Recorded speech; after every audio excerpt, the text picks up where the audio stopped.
Ce n'est pas la Tartarie que je cherchais quand j'ai découvert les camps. Je faisais des recherches sur les communautés utopiques américaines, ces étranges expériences sociales qui ont parsemé la campagne entre 1840 et 1920. Brook Farm, Oneida, New Harmony, les Shackers, les harmonistes, les fourriéristes, des dizaines, peut-être des centaines. Des communautés qui surgissaient comme par enchantement du jour au lendemain, attiraient des centaines ou des milliers de membres, fonctionnaient selon des contrats sociaux bizarres, puis disparaissaient, envolées, la plupart d'entre elles, purement et simplement envolées. L'histoire officielle est limpide. Des réformateurs idéalistes, inspirés par la pensée socialiste européenne, ont tenté de créer des sociétés parfaites. Ils ont échoué. Pression économique, conflits internes, problèmes de leadership, les explications habituelles. L'affaire est classée. Mais plus je creusais, moins cela tenait debout. Pas l'existence de ces communautés. Ça, c'est bien documenté. Mais le calendrier, la coordination, les choses précises qu'ils tentaient de dissimuler, et c'est là que la Tartarie devient impossible à ignorer. Laissez-moi vous montrer ce que j'ai trouvé. Entre 1840 et 1900, plus de 130 communautés utopiques documentées ont été établies en Amérique du Nord. Mais voici ce qui m'a d'abord frappé, le regroupement. Elles n'apparaissaient pas au hasard dans le temps, elles apparaissaient par vagues, par salves concentrées. 1840 à 1850, 27 communautés fondées, 1890 à 1900, 34 de plus. Et les emplacements? Pas aléatoires, pas dispersés. Elles se regroupaient autour de régions spécifiques. Le nord de l'État de New York, la vallée de l'Ohio, le sud de la Californie, exactement les régions où les anomalies architecturales tartariennes sont les plus répandues. Coïncidence? Peut-être. Mais ensuite, j'ai commencé à les cartographier, à littéralement tracer leurs emplacements sur une carte des exemples connus d'architecture massive et ornée du XIXe siècle, le genre que les théoriciens du complot associent à la Tartarie. Les bâtiments sans période de construction documentée, les structures qui apparaissaient dans des villes frontalières, sous-développées, entièrement formées, avec un savoir-faire qui nécessitait supposément une infrastructure industrielle inexistante à l'époque. Le chevauchement était troublant. Dans un rayon de 80 km autour de presque chaque grande communauté utopique, on trouve au moins une structure inexpliquée. Parfois, plusieurs. Des grands hôtels dans des villes de 300 habitants. Des halls d'exposition massifs dans des territoires fraîchement colonisés. Des palais de justice aux détails baroques qui nécessitaient des maîtres artisans, n'ayant laissé aucune autre trace de leur existence. Le schéma se répète avec une précision troublante. C'est ici que l'explication officielle s'effondre. Ces communautés n'étaient pas des expériences isolées. Elles étaient organisées, coordonnées, reliées par des réseaux qui n'auraient pas dû exister. Laissez-moi vous expliquer. En 1843, un homme nommé Adam Ballou a fondé la communauté de Hopedale dans le Massachusetts. La même année, exactement la même année, John Humphrey Noyes a établi la communauté de Putney au Vermont. En l'espace de quelques mois, la phalange du Wisconsin s'est formée à Ceresco et l'association Sylvania a démarré en Pennsylvanie. 4 communautés distinctes, fondateurs différents, philosophies affichées différentes, toutes lancées à quelques mois d'intervalle. La version officielle, des acteurs indépendants, inspirés par le même esprit du temps, agissant par coïncidence simultanément. Mais regardez de plus près. Ils partageaient des membres. La documentation montre des individus circulant entre les communautés avec une fréquence suspecte. Pas en faisant défection de l'une pour rejoindre l'autre, ça, ce serait logique. Non, en maintenant une adhésion simultanée à plusieurs communautés, effectuant des circuits, comme s'ils faisaient le point, comme s'ils rendaient le compte. Et voici la partie la plus étrange. Ils partageaient des plans architecturaux. Les bâtiments eux-mêmes, les salles communes, les dortoirs, les ateliers, montrent une similitude remarquable à travers des communautés supposément indépendantes, séparées par des centaines de kilomètres. Même proportion, mêmes éléments décoratifs, parfois des plans d'étages identiques. En 1850, la communication sur de telles distances était lente, coûteuse, difficile. Pourtant, d'une manière ou d'une autre, ces expériences isolées construisaient des structures identiques, recrutaient dans les mêmes viviers et coordonnaient leurs fondations dans des délais incroyablement serrés. Cela soulève une question simple mais cruciale. Qui les coordonnait? Maintenant, laissez-moi vous parler des témoins. Chaque grande communauté utopique accueillait ce qu'ils appelaient des réfugiés, des gens sans histoire d'origine claire, des individus ou des familles qui arrivaient en prétendant fuir la persécution religieuse, les difficultés économiques ou des ennuis dans l'Est non spécifiés. Mais la documentation est étrange. Prenez les colonies d'Amana en Iowa, fondées en 1855. Elles ont accepté 1200 membres au cours de leur première décennie. Les registres officiels listent les noms, mais pas les origines. Pas les résidences précédentes. Pas d'histoire familiale au-delà d'une génération, pourquoi pas? Ces communautés tenaient des registres méticuleux par ailleurs. Elles documentaient chaque boisseau de blé, chaque mètre de tissu, chaque dollar dépensé et gagné. Mais demander d'où venait quelqu'un avant d'adhérer? Les registres restent muets. Plus je creusais, plus je trouvais ce schéma. Des communautés qui suivaient tout, absolument tout, sauf les vies antérieures de leurs membres. Pas des absences suspectes, des absences délibérées.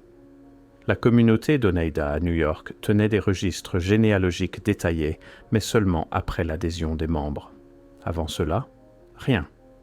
Comme si leurs membres s'étaient matérialisés de nulle part, sans passé digne d'être enregistrés. Une fois qu'on le voit, on ne peut plus l'ignorer. Ce n'étaient pas des communautés d'idéalistes fuyant la société dominante, c'étaient des communautés conçues pour cacher des gens, pour effacer leurs identités précédentes, pour leur donner de nouveaux récits. Mais qui cachait-il et de quoi? Voici où il faut parler de l'éléphant dans la pièce. La Tartarie, ou quel que soit le nom qu'on veuille donner à ce mystère architectural et culturel, a supposément disparu vers 1800 à 1850, selon la chronologie qu'on suit. Une civilisation effacée, ses bâtiments réétiquetés, son histoire réécrite. Mais si la Tartarie a existé, et si elle a été détruite ou absorbée vers le milieu du XIXe siècle, qu'est-il arrivé aux gens qui s'en souvenaient? Pas les dirigeants, pas les élites, mais les gens ordinaires qui vivaient dans ces villes, qui construisaient ces bâtiments, qui possédaient la connaissance de ces techniques de construction. On ne peut pas effacer une civilisation sans témoins, à moins de les cacher. Le calendrier est impossible à ignorer. La première vague de communautés utopiques, 1840 à 1850, correspond exactement à la supposée élimination finale de la présence tartarienne en Amérique du Nord, comme si quelqu'un avait besoin d'endroits où mettre des gens, rapidement, en masse, et pas seulement pour les cacher, pour les faire taire. Laissez-moi vous montrer quelque chose de précis. Les communautés Shaker, peut-être les plus célèbres de ces expériences utopiques, ont construit des structures qui déconcertent les historiens de l'architecture. Lignes épurées, proportions parfaites, techniques de construction qui ont produit des bâtiments toujours debout aujourd'hui, 200 ans plus tard, sans réparation majeure. L'explication officielle, inspiration divine et artisanat minutieux. Mais les Shakers recrutés dans la société dominante, des fermiers, des marchands, des gens ordinaires, pas des architectes accomplis, pas des ingénieurs formés. Pourtant, leurs bâtiments démontrent une connaissance de principes structurels qui n'ont été codifiés dans l'enseignement architectural américain que des décennies plus tard. Distribution des charges, efficacité thermique, conception acoustique. Ils construisaient des granges rondes, structures complexes nécessitant des mathématiques précises, avant que de tels designs n'apparaissent dans un quelconque recueil de modèles américains. Comment? La réponse standard, essai et erreur, sagesse populaire, intuition chanceuse. Mais voici ce qui me trouble. Ils construisaient ces structures complexes immédiatement. Pas de progression du simple au complexe. Pas de courbe d'apprentissage. La première grange Shaker est aussi sophistiquée que la dernière, comme s'ils savaient comment faire, comme s'ils l'avaient déjà fait. Les preuves d'Ashnar suggèrent quelque chose de bien plus vaste que l'inspiration religieuse. Ensuite, il y a l'anomalie linguistique. Plusieurs communautés utopiques ont développé leur propre langue ou dialecte. La société harmonie, les séparatistes de Zohar. Même certaines communautés shaker employaient une terminologie inhabituelle. L'explication officielle, différenciation religieuse, création d'un vocabulaire sacré, construction d'une identité de groupe. Mais j'ai trouvé des comptes rendus, rares, fragmentaires, d'enquêteurs et de journalistes visitant ces communautés dans les années 1860 et 1870.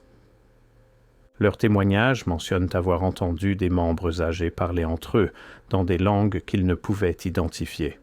Pas de l'allemand, aucune langue amérindienne, aucune langue européenne connue. Un compte-rendu de 1872 d'un journaliste visitant les colonies d'Amana décrit avoir entendu 2 femmes âgées converser dans une langue fluide et mélodieuse, contrairement à toutes celles que j'ai rencontrées dans mes voyages, qui couvrent 4 continents. Quand on leur a demandé, elles ont prétendu que c'était du vieil allemand. Mais le journaliste parlait allemand, couramment, et a noté que cela n'avait aucune ressemblance. La conversation s'est terminée. Les femmes se sont tues. On a poliment demandé au journaliste de partir. Le schéma se répète. Des langues étranges, vite réduites au silence quand des étrangers approchent. Des membres âgés, les derniers locuteurs, mourant sans enseigner à personne. Des connaissances qui s'évaporent, pas perdues, délibérément non transmises. Et voici où ça devient vraiment étrange. Ces communautés n'ont pas décliné progressivement. Elles ont pris fin, brutalement. Entre 1890 et 1920, plus de 90% des communautés utopiques se sont dissoutes. Pas lentement, pas à travers des décennies de membership déclinant. Elles ont fermé en quelques années, parfois en quelques mois. Les explications officielles varient, pressions économiques, décès de dirigeants, perte d'engagement envers les idéaux communautaires. Mais regardez les détails. La société harmonie, prospère économiquement, d'une richesse incommensurable, avec des industries florissantes et des milliers d'hectares, s'est dissoute en 1905. Juste, terminée, a divisé ses actifs et s'est dispersée. Pourquoi?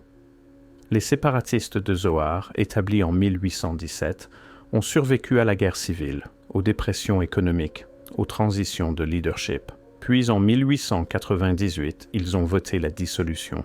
80 ans de vie communautaire terminés par un vote. Aucune crise ne l'a précipité, aucun désastre, juste une décision. Et la partie la plus étrange, le silence qui a suivi. On peut trouver une documentation abondante sur la fondation de ces communautés, leurs opérations, leur vie quotidienne.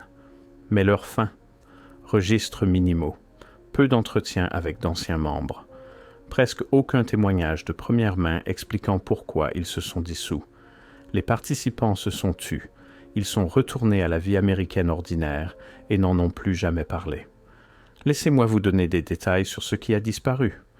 La communauté d'Oneida fabriquait des pièges à animaux et de l'argenterie, en utilisant des techniques métallurgiques qui déconcertaient les concurrents. Leur acier gardait le tranchant plus longtemps, leur argent résistait mieux au ternissement, leur procédé de fabrication produisait moins de déchets.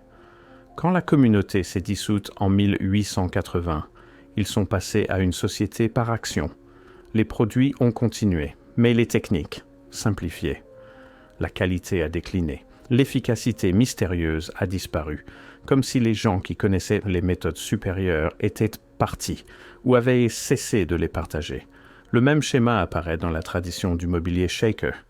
Les premières pièces shaker, fabriquées quand la génération originale était encore en vie, démontrent des techniques d'assemblage que les artisans modernes peinent à reproduire. Des joints ne nécessitant ni colle ni clous, restant pourtant solides pendant 2 siècles. Les pièces ultérieures, fabriquées après la mort des artisans originaux, toujours bien faites, mais plus simples. La connaissance avancée disparue. Les filatures de laine d'Amana produisaient un tissu qui surpassait tout ce qui était fabriqué en Amérique dans les années 1860 à 1880. Des nombres de fils qui n'auraient pas dû être possibles avec leur équipement. Des teintures qui ne se décoloreraient pas. Imperméabilisation sans traitement chimique. Quand Amana est passé à un modèle corporatif en 1932, la qualité textile a immédiatement décliné. Les vieux travailleurs ont pris leur retraite ou sont morts. La connaissance s'est volatilisée, pas perdue graduellement, soudainement absente. Maintenant, laissez-moi vous montrer la partie impossible. En 1890 à 1905, pendant cette vague de dissolution soudaine, quelque chose d'étrange s'est produit. Plusieurs communautés, séparées par des centaines ou des milliers de kilomètres, sans communication documentée entre elles, ont pris fin à quelques mois d'intervalle. 1898, les séparatistes de Zohar se dissolvent. 1899, la communauté altruiste se dissout. 1900, la coopérative Ruskin ferme. 1902, Helicon Home Colony prend fin. 1905, la société Harmonie se dissout. 5 communautés, 5 États différents, toutes finissant en 7 ans. Pourquoi? La réponse officielle. Coïncidence, déclin général de l'enthousiasme communautaire, la modernisation économique rendant ces communautés obsolètes. Mais voici ce qui me trouble. Elles ne battaient pas de l'aile. La société Harmonie était riche. Zohar était stable. Ce n'étaient pas des expériences défaillantes clopinant vers leur fin. C'étaient des opérations florissantes qui se sont brutalement arrêtées, comme si elles avaient rempli leur objectif, comme si elles avaient accompli leur mission, comme si les témoins qu'elles cachaient étaient enfin morts. Et que reste-t-il? Sur les anciens sites de communautés utopiques à travers l'Amérique, on trouve les survivants architecturaux les plus étranges. Pas le logement communautaire, il a souvent disparu. Pas les ateliers ou les fermes, mais les bâtiments cérémoniels, les salles de réunion, les structures religieuses. Des bâtiments qui démontrent des connaissances en construction dépassant ce que les communautés auraient dû posséder. Des bâtiments avec des propriétés acoustiques permettant au chuchotement de traverser des distances impossibles, avec une régulation thermique qui défie la technologie disponible, avec des décorations symboliques ne correspondant à aucune tradition connue. La maison de réunion Shaker à Canterbury, New Hampshire, acoustique parfaite, sans ingénierie sonore moderne, construite par des fermiers sans formation architecturale.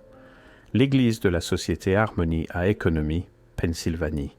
Alignements astronomiques intégrés dans ses fondations, précis au degré près, nécessitant un équipement d'arpentage que la communauté ne possédait pas. Les maisons de réunion de la communauté d'Amana charpentent en bois utilisant des techniques n'apparaissant dans aucun manuel de menuiserie américain avant 1900. Ils sont toujours debout. Témoignage silencieux d'une connaissance qui n'aurait pas dû exister. Plus je creusais, plus je trouvais ces anomalies, ces impossibilités. Laissez-moi vous parler des personnes âgées. Chaque compte rendu de ces communautés de la fin du XIXe siècle mentionne la révérence accordée aux membres les plus âgés. Pas inhabituelle, de nombreuses cultures honorent les aînés. Mais la spécificité est frappante. Dans les colonies d'Amana, les membres les plus âgés étaient appelés témoins, littéralement. Pas métaphoriquement, pas comme titre religieux, mais comme leur désignation officielle dans les registres communautaires. Témoins de quoi? Les Shakers accordaient à leurs membres les plus âgés, particulièrement ceux de plus de 70 ans, des privilèges spéciaux. Chambres privées, exemption de travail, soignants dédiés. Comme si les préserver était essentiel. Et voici ce qui est troublant. Dans plusieurs communautés, des règles interdisaient explicitement l'enregistrement des histoires de vie des membres les plus âgés. L'exact opposé de ce qu'on attendrait. On penserait qu'ils voudraient préserver les mémoires de leurs fondateurs. Mais non. Le silence était imposé. La société Harmonie maintenait une règle. Aucune histoire de membre avant l'adhésion ne pouvait être discutée. La violation signifiait l'expulsion. Pourquoi? Que protégeait-il? Ou qu'empêchait-il d'être rappelé? En 1920, c'était fini. Les communautés avaient disparu. Les témoins étaient morts. Les bâtiments sont restés, mais pas la connaissance. Et l'Amérique a oublié. Délibérément? Je ne peux pas le prouver. Mais la rapidité et la complétude de l'oubli sont remarquables. Ces communautés avaient impliqué des milliers de personnes, membres, visiteurs, partenaires commerciaux, voisins. Pourtant, en une génération, elles sont devenues des notes de bas de page historiques, des curiosités, d'amusantes expériences ratées, les anomalies architecturales, attribuées à la sagesse populaire, les mystères linguistiques, jamais investigués, la coordination, jamais questionnée, les fins soudaines, jamais expliquées, l'histoire officielle a juste tourné la page. Et voici ce qui me tient éveillé, ça a marché. Demandez à n'importe qui de parler de l'histoire américaine du 19e siècle, et ils mentionneront l'expansion vers l'Ouest, l'industrialisation, la guerre civile. Posez des questions sur les communautés utopiques, et vous obtenez des regards vides. Peut-être que quelqu'un se souvient que les Shakers fabriquaient des meubles, mais l'ampleur, la coordination, les mystères architecturaux, les langues étranges, les techniques impossibles, disparus, effacés. Pas des archives, celles-ci existent toujours, enfouies dans les archives, mais de la mémoire collective, comme si quelqu'un voulait que ces questions ne soient pas posées. Alors, posons la question directement. Ces communautés cachaient-elles les derniers témoins de la Tartarie? Étaient-elles des camps de refuge pour des gens qui se souvenaient d'une histoire différente? Qui possédait des connaissances devant être supprimées? Qui parlait des langues devant mourir? L'explication officielle, expérience sociale idéaliste, ne rend pas compte des schémas.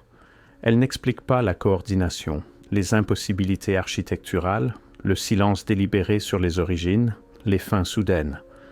Mais si ces communautés étaient conçues pour isoler et éliminer graduellement les dernières personnes qui se souvenaient de la Tartarie, qui pouvaient construire comme la Tartarie, qui parlaient les langues de la Tartarie, qui connaissaient les techniques de la Tartarie, alors tout prend sens. Le calendrier, juste après la supposée élimination de la Tartarie, les emplacements, regroupés autour des sites architecturaux tartariens, le secret sur les origines, cacher les vraies identités des gens, la connaissance architecturale, compétence résiduelle d'une civilisation perdue, les langues tartariennes, mourant avec leur dernier locuteur, les fins soudaines, missions accomplies, témoins disparus. Et l'alternative, elle n'a pas de sens non plus. Peut-être que ces communautés essayaient de reconstruire la Tartarie, pas de la cacher, mais de la ressusciter. Des sociétés secrètes tentant de préserver et de transmettre des connaissances interdites, utilisant la couverture de communes religieuses pour pratiquer des techniques anciennes, enseigner des compétences perdues, maintenir la flamme vivante. Mais elles ont échoué, ou ont été arrêtées, ou ont choisi de se dissoudre plutôt que d'être découvertes. Dans les deux cas, cacher des témoins ou tenter une restauration, les preuves suggèrent que ces communautés savaient quelque chose que nous avons oublié, quelque chose qu'on nous a fait oublier, et c'est ce qui me hante le plus. Pas ce que les preuves montrent, mais ce qu'elles ne montrent pas. L'absence de récits de transition, la documentation manquante des fins, le silence collectif de milliers d'anciens membres. Quand ces communautés se sont dissoutes, leurs membres sont retournés à la vie américaine ordinaire. Fermiers, marchands, travailleurs, ils n'ont pas écrit de mémoire, n'ont pas donné d'entretien, n'ont pas préservé leurs expériences uniques, des milliers de personnes qui avaient vécu des modes de vie alternatifs radicaux pendant des décennies, se sont juste tus. Le silence était assourdissant, et il était universel, à travers les communautés, à travers les décennies, à travers les régions géographiques, personne n'a parlé. Ce n'est pas la nature humaine, les gens racontent des histoires, surtout sur des expériences transformatrices. Pourtant, ces milliers d'individus ont tous indépendamment choisi le silence ou y ont été contraints. Alors, quelle connaissance est morte avec eux? Les techniques de construction qui ont produit des bâtiments toujours solides après 2 siècles, les procédés métallurgiques qui fabriquaient de l'acier supérieur, les méthodes textiles qui créaient des teintures indélébiles, l'ingénierie acoustique construite par des fermiers, les langues parlées par les grands-mères, tout disparu. Pas perdu graduellement, pas s'estompant sur des générations, terminé, coupé, net. Et on nous dit que c'était naturel, inévitable, la progression normale de l'histoire. Mais les preuves suggèrent quelque chose de bien plus vaste. J'ai commencé en cherchant des communautés utopiques et j'ai trouvé des camps de témoins. J'ai commencé en recherchant des expériences sociales et j'ai trouvé un silence orchestré. J'ai commencé en traçant des anomalies architecturales et j'ai trouvé une amnésie délibérée. L'histoire officielle dit « Des idéalistes ont essayé de construire des sociétés parfaites et ont échoué. » Mais les preuves demandent « Et si elles n'avaient jamais été censées construire l'avenir ? Et si elles servaient à enterrer le passé ? Et si ces communautés n'étaient pas du tout des expériences utopiques, mais des programmes de protection des témoins ? Des centres de détention pour des gens qui en savaient trop ? Ou des arches pour une civilisation mourante, faisant une dernière tentative pour préserver ce qui était effacé ? Cachait-elle les derniers témoins de la Tartarie, ou essayait-elle de ressusciter la Tartarie elle-même ? Je n'ai pas la réponse. La documentation qui le prouverait est manquante, suspicieusement, commodément manquante. Les gens qui savaient sont morts. Les communautés sont dissoutes, mais les bâtiments demeurent. Ces bâtiments impossibles, dispersés à travers l'Amérique, chuchotant des secrets dans leurs proportions parfaites et leurs techniques mystérieuses. Et une fois qu'on voit le schéma, le calendrier, la coordination, le silence, on ne peut plus l'ignorer. Peut-être vivons-nous dans le monde que ces communautés essayaient d'empêcher, ou le monde qu'elles ont renoncé à reconstruire. Dans les deux cas, quelque chose de vaste a été perdu, et quelqu'un le voulait ainsi. La question n'est pas de savoir si ces communautés étaient liées à la Tartarie. La question est, que savaient-elles qui nécessitait un effacement si élaboré, et qui bénéficie de notre non-questionnement ?